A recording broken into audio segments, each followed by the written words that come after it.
नमस्कार, आदाब, मैं शहर यासिर। स्वागत है आप सभी का सियासत टीवी के साउथ इंडिया एक्सप्रेस में। अब देखते हैं मुख्य समाचार। भारतीय जनता पार्टी ने राष्ट्रीय अध्यक्ष के चुनाव की दिशा में आज एक बड़ा कदम उठाया। पार्टी ने 5 राज्यों महाराष्ट्र, तेलंगाना, आंध्र प्रदेश, उत्तराखंड और हिमाचल प्रदेश में प्रदेश अध्यक्ष तय कर लिए हैं। साथ ही राष्ट्रीय परिषद के सदस्यों का भी चुनाव हो रहा है। बीजेपी के आंतरिक संगठनात्मक चुनाव की इस कड़ी को राष्ट्रीय अध्यक्ष के चुनाव से सीधे जोड़ा जा रहा है। तेलंगाना में केंद्रीय मंत्री शोभा करंदलाजे को चुनाव अधिकारी बनाया गया है। यहाँ एन रामचंद्र राव प्रदेश अध्यक्ष की कमान संभालेंगे। उनका चयन होना तय है। बीजेपी के वर्तमान अध्यक्ष और सांसद का कार्यकाल समाप्त हो रहा है। राज्य में विधानसभा चुनाव के बाद से बीजेपी संगठन को मजबूत करने की कोशिश कर रही है। तेलंगाना बीजेपी अध्यक्ष पद की दौड़ में पार्टी के कई नेताओं का नाम चल रहा है। बीजेपी सांसद बंडी संजय कुमार, इटेला राजेंद्र और धर्मपुरी अरविंद भी अध्यक्ष पद की रेस में बताए जा रहे थे। हालांकि हर तरफ से आ रहे संकेत इस ओर इशारा कर रहे हैं कि बीजेपी के प्रदेश अध्यक्ष एन रामचंद्र राव ही होंगे।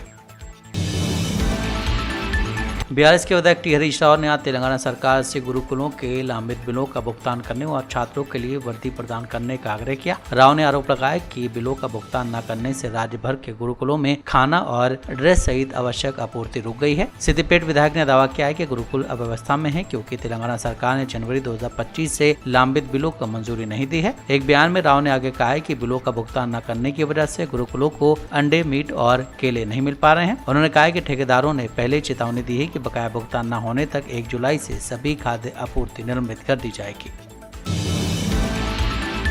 तेलंगाना के संगारेड्डी जिले की एक केमिकल फैक्ट्री में भीषण विस्फोट हो गया, जिसमें कम से कम 10 लोगों की मौत हो गई जबकि 20 से ज्यादा लोग घायल हैं। घटनास्थल पर राहत और बचाव कार्य जारी। जानकारी के मुताबिक पटनचेरू मंडल के सिंगाची केमिकल इंडस्ट्री में ये धमाका हुआ है। रिएक्टर में विस्फोट की वजह से धमाका हुआ, जिसके बाद आग ने भीषण रूप ले लिया। पूरे उद्योग में आग भड़क उठी और आग पर काबू पाने के लिए दमकल की 2 गाड़ियां मौके पर पहुंची। ये धमाका उस समय हुआ जब मजदूर अंदर फैक्ट्री में काम कर रहे थे। तेज धमाका सुनकर कर्मचारी डर कर बाहर भागे। ब्लास्ट के बाद कई मजदूर इसमें फंस गए। एक रिपोर्ट के मुताबिक इस घटना में कम से कम 10 लोगों की मौत हो गई। स्थानीय लोग और कर्मचारी बड़ी संख्या में कंपनी के पास पहुंच रहे। हैदराबाद से सांसद और एमआईएम के अध्यक्ष असदुद्दीन ओवैसी ने घोषणा की कि उनकी पार्टी साल के अंत में होने वाले आगामी बिहार विधानसभा चुनाव में भाजपा के नेतृत्व वाले एनडीए को हराने के लक्ष्य के साथ बिहार में महागठबंधन के नेताओं के साथ बातचीत कर रही है। ओवैसी ने कहा है कि प्राथमिक उद्देश्य राज्य में एनडीए की सत्ता में वापसी को रोकना है। ओवैसी ने खुलासा किया है कि एमआईएम के बिहार प्रदेश अध्यक्ष अख्तरुल ईमान ने आरजेडी और कांग्रेस सहित महागठबंधन नेताओं के साथ चर्चा शुरू की है। उन्होंने इस बात पर जोर दिया है कि एमआईएम भाजपा और एनडीए के खिलाफ विपक्ष की ताकत को अधिकतम करने के महागठबंधन के साथ गठबंधन में चुनाव लड़ने पर विचार कर रही है। सर पे हो, तूफान सामने हो तो मल्लाह की क्या प्लानिंग होती है? अपनी कश्ती को ठीक करता है। तो चुनाव सर सामने में है तो अपनी पार्टी को, अपने संगठन को, अपने वोटर्स को जोड़ रहे हैं। से बात हो रही है? नहीं, हमने अपना प्रपोजल दिया था एक तरफा तौर पर। इन लोगों ने उसका कोई रिस्पॉन्स अब तक नहीं दिया है।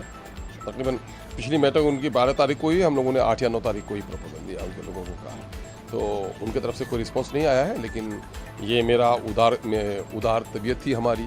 हमने उदारता का प्रदर्शन किया है कि बिहार के जनहित में, बिहार के भविष्य के लिए, बिहार के नई पीढ़ी के लिए, बिहार में सामाजिक सौहार्द को बनाए रखने के लिए, फ़िरक़ापरस्त फासिस्ट कुव्वतों से, सांप्रदायिक शक्तियों से बिहार को बचाने के लिए सेकुलर और लाइक माइंडेड लोगों को एक होना चाहिए। उसके लिए अगर एक होते हैं तो उसके लिए हमने पेशकश की थी एमआईएम की तरफ से।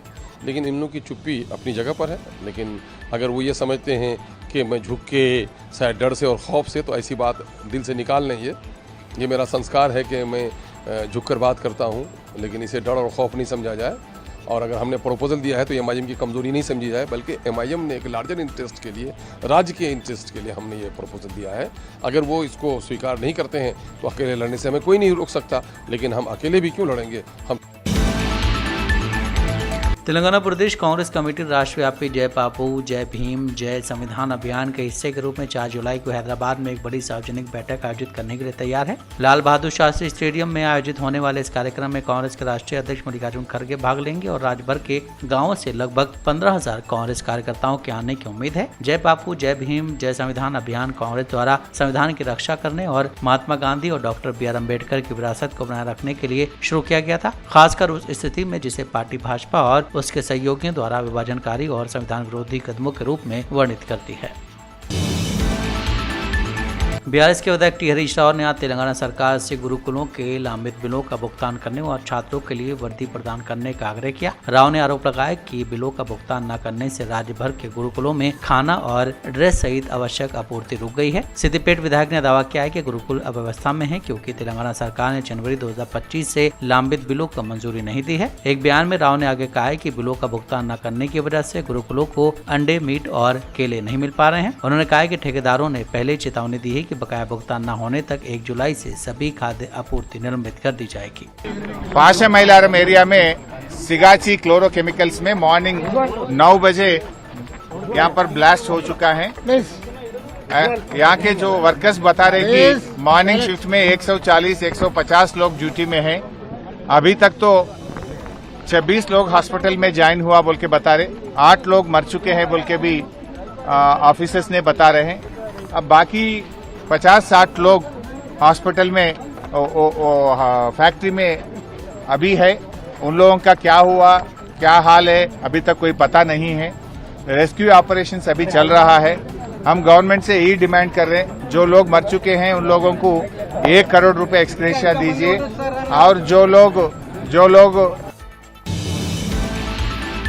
गोशामहल विधायक राजा सिंह ने भाजपा नेतृत्व से उन्हें पार्टी का प्रदेश अध्यक्ष नियुक्त करने की अपील की है। एक वीडियो में राजा सिंह ने कहा है कि पार्टी के कई कार्यकर्ता उन्हें फोन कर रहे हैं और उन्हें अध्यक्ष के रूप में देखने की इच्छा व्यक्त कर रहे हैं। राजा सिंह ने इस बात पर जोर दिया है कि वो पार्टी आलाकमान से इस पद पर सेवा करने का मौका मांग रहे हैं। राजा सिंह ने इस पद पर नियुक्त होने पर अपनी योजनाओं को रेखांकित करते हुए कहा है कि वो पार्टी के भीतर एक समर्पित गौ रक्षा विंग की स्थापना करेंगे और गौ रक्षा के लिए काम करने वाले कार्यकर्ताओं के लिए एक ढाल के रूप में खड़े होंगे। राजा सिंह ने हिंदुत्व संगठन के रूप में पार्टी की पहचान पर प्रकाश डालते हुए भाजपा के संदेश को हर घर तक ले जाने का संकल्प लिया।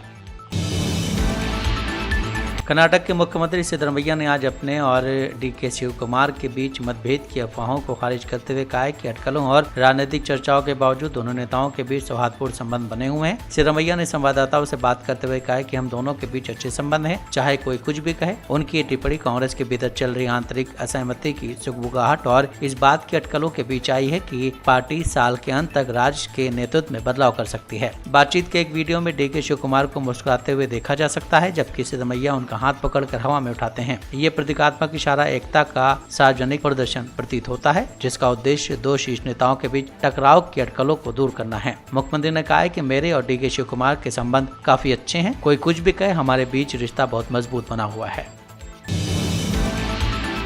कर्नाटक की राजधानी बेंगलुरु से एक रोंगटे खड़े कर देने वाला मामला सामने आया। शहर के चिकपेट के पास सी के अचुकटू इलाके में एक कचरा वाहन में महिला का शव बरामद हुआ है। शव को एक बड़े बोरे में भरकर फेंका गया था। पुलिस ने इस मामले में हत्या की आशंका जताई और जांच शुरू कर दी। पुलिस के मुताबिक मृतका की उम्र करीब 40 साल है, जिसका नाम आशा है। शव को देखकर स्पष्ट था कि महिला की गर्दन और हाथ बंधे हुए थे। शुरुआती जांच में पता चला कि महिला की गला घोंटकर हत्या की गई है और उसके बाद शव को बोरे में बंद कर देर रात कहीं से लाकर कचरा गाड़ी में डाल दिया गया। ये मामला तब सामने आया जब बीबीएमपी के सफाई कर्मचारी नियमित कचरा इकट्ठा कर रहे थे। उन्हें बोरे से बदबू आई और शक होने पर पुलिस को सूचना दी। पुलिस जब मौके पर पहुंची तो बोरे के अंदर महिला का शव मिला। घटनास्थल के पास लगे सीसीटीवी फुटेज खंगाले जा रहे हैं, जिसमें एक संदिग्ध ऑटो रिक्शा घटनास्थल की ओर जाता हुआ दिखाई दे रहा है।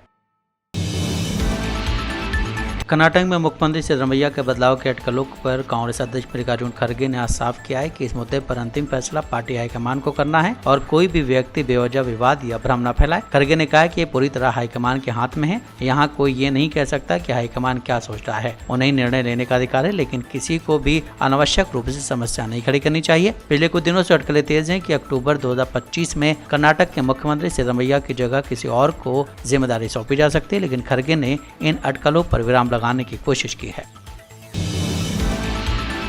केरल के त्रिशूर जिले में एक दिल दहला देने वाला मामला सामने है। यहाँ एक युवक नवजात बच्चों की हड्डियों से भरा बैग लेकर खुद थाने पहुंचा। ये घटना पुदुक्कोड़ पुलिस थाना में आधी रात को घटी, जब 25 साल का लड़का 2 नवजात बच्चों के अवशेषों के साथ पुलिस के सामने पेश हुआ। पुलिस के मुताबिक लड़के ने कबूल किया है कि उसने और उसकी प्रेमिका ने 2 नवजात बच्चों को जन्म देने के बाद गुपचुप तरीके से दफना दिया था। दोनों बच्चे अवैध संबंधों से पैदा हुए थे और शादी न होने की वजह से उन्होंने किसी को इसकी जानकारी नहीं दी। शुरू में दावा किया गया था कि पहला बच्चा मरा हुआ पैदा हुआ था, हालांकि आगे की पुलिस जांच में इसे गलत साबित कर दिया गया। उसने 6 नवंबर 2021 को पहले बच्चे की हत्या कर दी थी और शव को अपने घर के आंगन में दफना दिया था। बीजेपी के साथ अपनी पार्टी के चुनावी गठबंधन का बचाव करते हुए एआईएडीएमके के महासचिव ए.के. पलानीस्वामी ने कहा है कि कोई भी दल 30 साल से ज्यादा लंबे समय तक तमिलनाडु पर शासन करने वाली उनकी पार्टी पर हावी नहीं हो सकता, चाहे वो कितनी भी बड़ी क्यों न हो। भाजपा के एआईएडीएमके पर हावी होने की अटकलों के बीच पार्टी की तीखी आलोचनाओं का जवाब देते हुए पलानीस्वामी ने कहा है कि उनकी पार्टी 50 साल से ज्यादा पुरानी है। इसने तमिलनाडु पर करीब 31 साल तक शासन किया और इतनी बड़ी पार्टी पर कोई हावी नहीं हो सकता है। सत्तारूढ़ डीएमके और वीसीके समेत कई पार्टियों ने एआईएडीएमके के भाजपा के साथ गठबंधन की कड़ी आलोचना की है। एक जनसभा को संबोधित करते हुए पूर्व मुख्यमंत्री ने विश्वास जताया कि उनकी पार्टी 2026 के विधानसभा चुनाव में जीतकर सबसे बड़ी पार्टी के रूप में बहुमत से सरकार बनाएगी। साउथ इंडिया एक्सप्रेस में बस इतना ही। मुझे दें इजाजत। आप बने रहें सियासत टीवी के साथ।